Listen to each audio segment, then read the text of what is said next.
پاکستان کے دارالحکومت اسلام آباد میں پارلیمنٹ کی عمارت سے کچھ فاصلے پر ممتاز قادری کے حامیوں کا دھرنا پیر کو بھی جاری رہا۔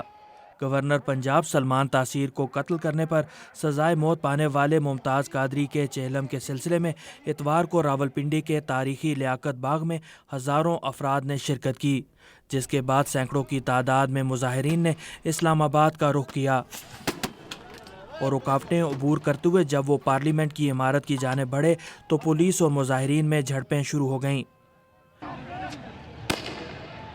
صورتحال میں کشیدگی کے بعد حکومت نے وفاقی دارالحکومت کے حساس علاقے ریڈ زون کی حفاظت کے لیے فوج کو طلب کر لیا۔ پارلیمان کے سامنے اس وقت بھی مظاہرین کا دھرنا جاری ہے۔ ان کا کہنا ہے کہ وہ چاہتے ہیں کہ حکومت سے مذاکرات ہوں اور اگر ان کے مطالبات مان لیے جاتے ہیں تو وہ اپنا دھرنا ختم کرنے کو تیار ہیں۔ مظاہرے میں شریک افراد نے وائس آف امریکہ سے گفتگو میں کہا کہ اب وہ پرامن رہیں گے، لیکن اپنے مطالبات کی منظوری سے قبل وہ یہاں سے نہیں جائیں گے۔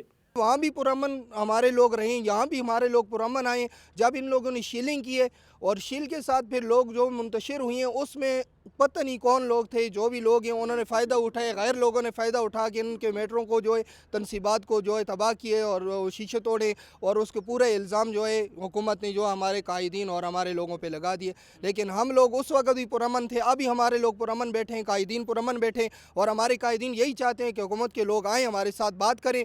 ہمارے جو اسلاف تھے جو وہاں بیٹھے ہوئے تھے، آپ شاید وہاں موجود نہیں تھے، انہوں نے کہا جو بھی توڑ پھوڑ ہم میں سے کرے گا اس جلوس میں اور ریلی میں وہ ہم میں سے نہیں ہوگا، اور جو ہم میں سے ہوگا وہ ان کو پکڑ کے ہمارے حوالے کرے کہ یہ کیوں کر رہا ہے۔